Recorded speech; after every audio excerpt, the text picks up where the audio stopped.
Hello students, कैसे हैं आप लोग। लास्ट अभी मैंने जो अपलोड की थी वीडियो, उसमें मैंने आपको time response of first order system, उसके लिए मैंने आपको सीटी फाइंड आउट करके बताया था। लेकिन यहाँ पे जो रेफरेंस इनपुट हम ले रहे हैं that is step function, unit step function. हम as a reference input RT ले रहे थे, ठीक है। तो कुछ टेक्निकल प्रॉब्लम्स की वजह से उसमें एक पॉइंट उसमें रह गया था एरर फाइंड आउट करने वाला, ठीक है। एरर बेसिकली होता क्या है, रेफरेंस इनपुट और कंट्रोल्ड आउटपुट, इन दोनों का जो डिफरेंस है इसी को क्या कहते हैं, एरर। क्योंकि एरर डिटेक्टर भी यही तो करता है, एरर डिटेक्टर भी क्या करता है, जो कंट्रोल्ड आउटपुट इस पे आ रहा है, ठीक है, समिंग पॉइंट पे आ रहा है, और यहां से जो रेफरेंस इनपुट है इन दोनों में कंपैरिजन करता है, ठीक है। तो आप प्लीज पहले वाला वीडियो एक बार देख ले, जिन्होंने नहीं देखा है, और जिन्होंने देख लिया है तो उनको ये कंटिन्यूअसली अब पता चल रहा होगा कि कौन सा पॉइंट इसमें रह रहा था। वो पार्ट 1 था और ये पार्ट 2 है, तो उसमें एरर का टॉपिक छोटा सा रह रहा था। अब देखते हैं एरर और कैसे फाइंड आउट कर सकते हैं। एरर को मैं यहां से ई ऑफ टी से डिनोट कर रही हूं। रेफरेंस इनपुट यूनिट स्टेप के लिए क्या होता है 1, या आप यूटी भी लिख सकते हैं, चाहे आप 1 लिखे माइनस, और वहां पे controlled output in case of first order system with reference input हमने क्या लिया होता, स्टेप फंक्शन, ये आता है। तो यहां से एरर, ठीक है, टाइम डोमेन में एरर क्या आ रही है, e raise to power minus T upon T, ठीक है, ये आ गई एरर। अब बात करते हैं स्टेडी स्टेट एरर की। स्टेडी स्टेट एरर का मतलब होता है, देखो फॉर्मूले से ही आपको पता चल जाएगा, ESS steady state error equal to limit t tends to infinite E of t। जिस कंडीशन में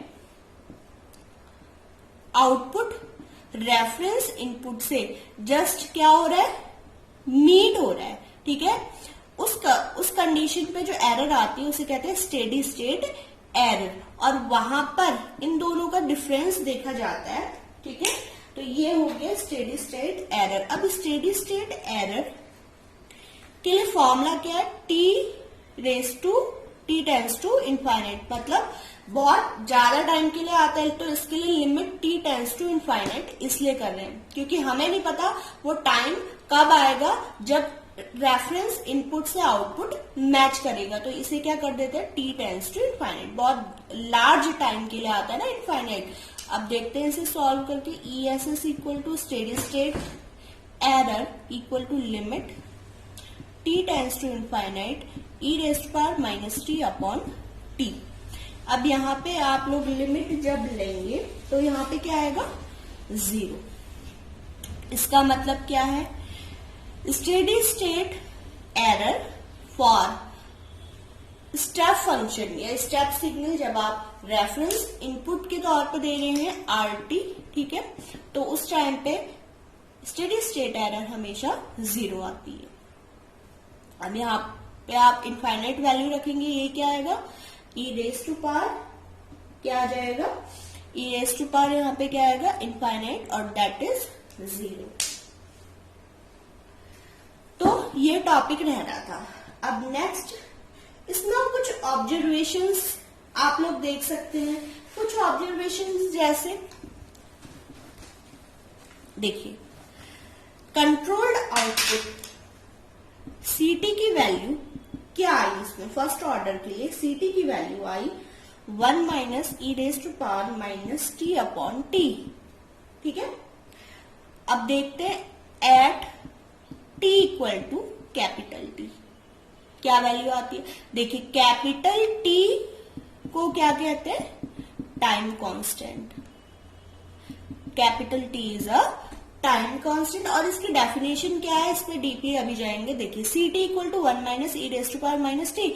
अब हमने क्या रख दिया, T equal to capital T, तो यहां पे देखिए क्या आएगा, 1 minus E raise to power minus T upon T, तो ये आ गया 1 minus E raise to power minus 1 और इसको सॉल्व करके वैल्यू आती है 0.63।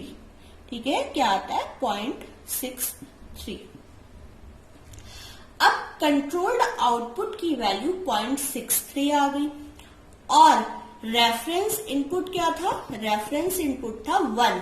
आपको याद है स्टेप फंक्शन, हमने यूनिट स्टेप फंक्शन की बात की थी और टाइम डोमेन में इसकी वैल्यू क्या होती है 1 और जबकि हमें सीटी यहाँ पे क्या मिल रहा है 0.63। अब इसका मतलब क्या है, इसका मतलब ये हुआ कि टाइम कांस्टेंट वो टाइम है, टाइम कांस्टेंट वो टाइम है जब क्या होता है टोटल इनपुट का हमें 63% अचीव हो चुका हो। जैसे टोटल इनपुट का जहां पे क्या हो रहा है 63% कहीं यहां पे होगा, तो अगर वो टाइम उस टाइम पे हमें टोटल 63% इनपुट का, इनपुट तो 1 था और ये 0.63, अगर आप परसेंटेज में चेंज करेंगे तो ये हो गया 100% और ये हो गया 63%। तो 63% ऑफ फाइनल इनपुट हमें मिल रहा है, तो उस टाइम को कहते हैं टाइम कांस्टेंट। ठीक है, अब इसमें जब आप सेकंड ऑर्डर में मैं आपको समझाऊंगी ये जितने भी टाइम है like settling time, time constant, rise time, delay time, हम उस टॉपिक में से डिटेल में एक्सप्लेन करेंगे। तो आपको ये पता चल गया होगा सीटी इक्वल टू 0.63 पे एक्चुअली हो क्या रहा है 63% ऑफ जो रेफरेंस इनपुट है वो अचीव हो चुका होता है। ठीक है, अब अगर इसी कंडीशन में मैं क्या रख दूं t इक्वल टू 4t रख दिया जाए, इसी कंडीशन में t इक्वल टू 4t रख दिया जाए तो कैलकुलेट करके वैल्यू आती है कुछ ऐसे। और आपके पास कैलकुलेटर हो तो आप देख सकते हो कि e⁻⁻4 की वैल्यू क्या होगी। ठीक है, ये आप देख लीजिए, ये सॉल्व करके आएगा 0.93। इसका मतलब क्या होगा, अगर टाइम कांस्टेंट का 4 टाइम कर दिया जाए, time constant is t and उसका भी 4 टाइम्स कर दिया जाए, तो तब तक उस टाइम तक उस सिस्टम के लिए जिसके लिए हम क्या कर रहे हैं time response of first order system, उस सिस्टम के लिए हम देख रहे हैं ना टाइम रेस्पॉन्स, तो तब 98% of in reference input achieve हो चुका होता है। ठीक है, ये 0.98 आया, जब आप परसेंटेज में चेंज करेंगे दैट इज 98%। तो इसका मतलब क्या हो गया सेटलिंग टाइम, इसी को क्या कह रहे हैं settling time. 4 times of time constant is called settling time. तो सेटलिंग टाइम तक क्या होता है आउटपुट कितना रह जाता है इनपुट से, जस्ट 2% पीछे रह जाता है। जो एक्चुअल आउटपुट था, देखिए अगर एक्चुअल आउटपुट हम कह रहे कि 100% था, ठीक है, और अचीव कितना हुआ 98% हो पाया, तो यहाँ पे एरर कितने की हो गई 2% की हो गई ना, तो जस्ट 2% से पहले तक जितना भी है वो आउटपुट अचीव हो चुका होता है। तो इस टाइम को क्या कहते हैं सेटलिंग टाइम। ठीक है, और डिटेल में ये चीजें सेकंड ऑर्डर में आएंगी ही। अब देखते हैं, ये तो था स्टेप फंक्शन के लिए, अब देखते हैं विद रैम्प फंक्शन क्या होगा। With ramp function as a reference input हम ले रहे हैं time response of a first order system with ramp function. अब इसके लिए ठीक है, इसके लिए फिर से वही वाला ब्लॉक 1/ST फर्स्ट ऑर्डर के लिए। ठीक है, यहां पे मिलेगा CT और यहां पे डायग्राम सेम रहेगा। ठीक है, अब यहां पे आप लोग चेक कीजिए कि CS/RS क्या होगा। CS/RS इसके लिए क्या होगा, इसके लिए CS/RS सेम वही तो आएगा, क्या आएगा 1/ST + 1। ठीक है, ये आ जाएगा। अब CS इक्वल टू क्या आएगा, RS उधर मल्टीप्लाई हो जाएगा, RS मल्टीप्लाई कर देते हैं। ठीक है, ST + 1। अब इस RS की वैल्यू है क्या फॉर यूनिट रैंप फंक्शन, मैं आपको बताया मैंने पहले भी, यूनिट रैंप फंक्शन के लिए आर एस की वैल्यू क्या होगी यहाँ पे 1/s², ये वैल्यू लेंगे 1/s²। तो C S equal to 1/s² multiply S T plus 1। तो सी एस इक्वल टू, यहां पे फिर से पार्शियल फ्रैक्शन करना पड़ेगा आपको, टाइम रेस्पॉन्स में इसको चेंज करना है तो पार्शियल फ्रैक्शन करना ही पड़ेगा। तो पार्शियल फ्रैक्शन जिन लोगों को नहीं पता है इसका कैसे करना है वो देख लीजिए, ठीक है। देखिए सी एस इक्वल टू क्या करेंगे, यहाँ पे स्क्वायर आ रहा है ना 1a/s, फिर क्या करते हैं b/s² plus c/st plus 1। Mathematics का पोर्शन ही है ये पूरा, ठीक है। अब क्या करेंगे, अब सबके अपने अपने तरीके हैं पार्शियल फ्रैक्शन करने के। शॉर्टेस्ट तरीका भी आपको में भी पता हो, तो मैं तो इसको इस तरीके से करूंगी, a/s plus b/s² plus c/st plus 1। ये किसके इक्वल था, ये था s² st प्लस 1 के, ठीक है। अब दोनों side s² st plus 1 RHS and LHS multiply कर दीजिए। तो RHS एंड LHS जब हम मल्टीप्लाई करेंगे तो हमें मिलेगा a multiply s st plus 1 plus b multiply st plus 1 plus c multiply s² equal to 1, यही मिलेगा, ठीक है।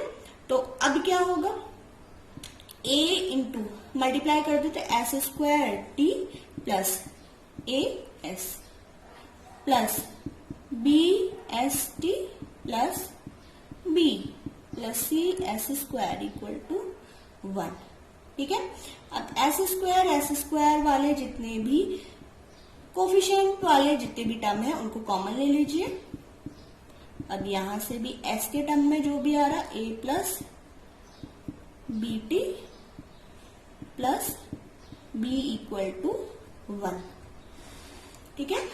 कंपेयर करते हैं s² का, क्या यहाँ पे कोई टर्म है, नहीं है, तो आप ये लिख सकते हैं। मैं काफी ज्यादा डिटेल में बता रही हूँ आपको, इतना डिटेल में आपको बुक में कहीं नहीं मिलेगा कि पार्शियल फ्रैक्शन कैसे करने हैं।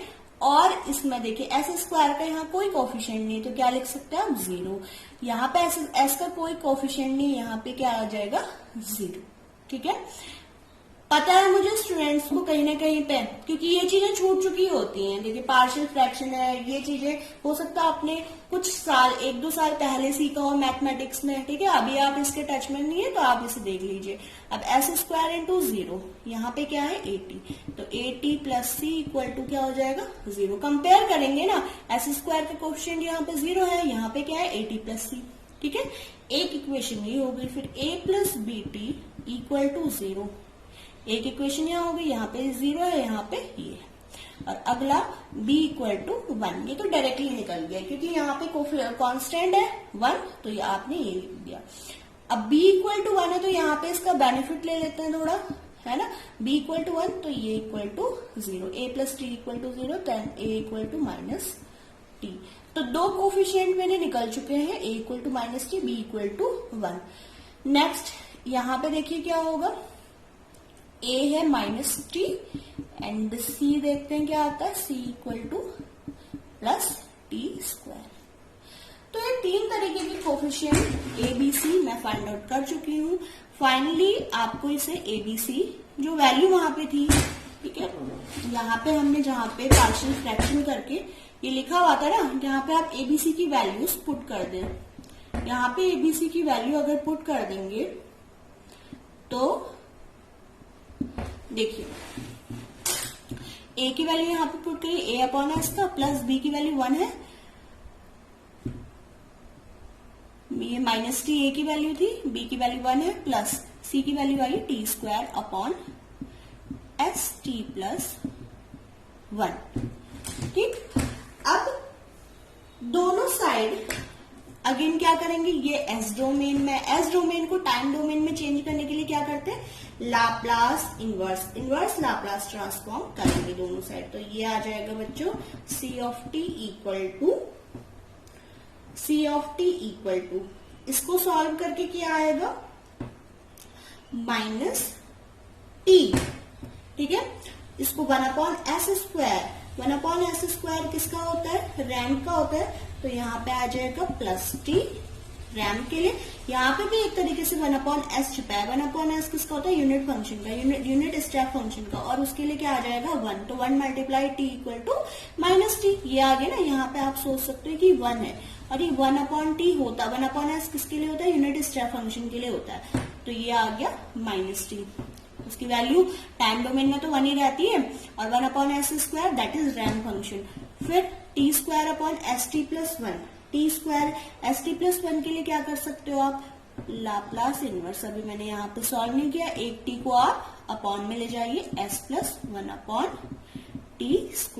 ठीक है, ये आ गया।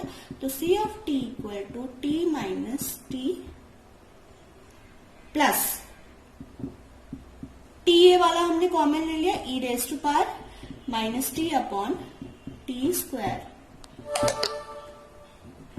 ठीक है, ये आ गया 1/, यहाँ पे t² था, तो यहाँ पे क्या आ गया, st+1, ठीक है।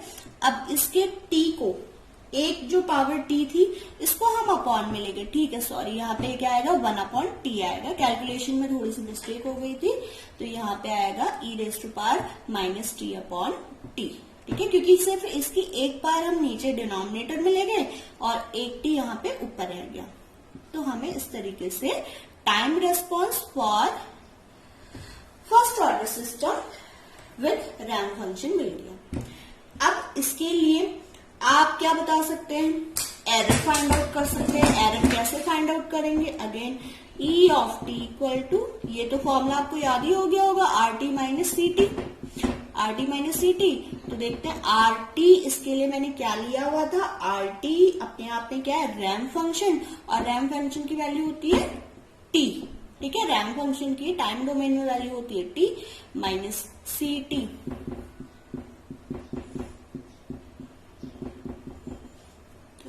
इस तरीके से आ जाएगा, तो ET इक्वल टू यहां से आ गया t minus T e⁻t upon, ठीक है। अब इसके लिए एरर फाइंड आउट तो हो चुकी है, लेकिन स्टेडी स्टेट एरर से के बाद क्या फाइंड, अगर क्वेश्चन आ गया कि find steady state error for time response of first order system, तो आप ESS कैसे फाइंड आउट करोगे, लिमिट टाइम क्या ले लेते हैं, t टेंड्स टू इनफाइनाइट, क्योंकि हमें नहीं पता किस टाइम पे जाके सिस्टम सेटल डाउन होगा, तो ये t टेंड्स टू इनफाइनाइट। अब E ऑफ t, तो इसको सॉल्व करके लिमिट ये सब सॉल्व करके आता है t, कैपिटल T, क्योंकि ये वाला पोर्शन इनफाइनाइट रखोगे, ये तो आ गया 0, तो यहाँ पे बचेगा कैपिटल T, ठीक है। इसका मतलब स्टेडी स्टेट एरर कहाँ पे मिल रही है, स्टेडी स्टेट एरर जो है वो है क्या, इन दोनों के बीच का डिफरेंस, और देन जब आप लिमिट ले रहे हो, तो ये इस तरीके से क्या आ गई, T आ गई, ठीक है। Thank you. और नेक्स्ट हम करेंगे डेरिवेशन सेकेंड ऑर्डर सिस्टम के लिए। सेकेंड ऑर्डर सिस्टम ही मेन डाउट रहता है उसमें सभी को कि कैसे पार्शियल फ्रैक्शन आए, कैसे उसमें चेंजेस आए, ठीक है, वो मैं आपको समझाऊंगी। और मेरे चैनल को लाइक एंड सब्सक्राइब जरूर करें। Thank you.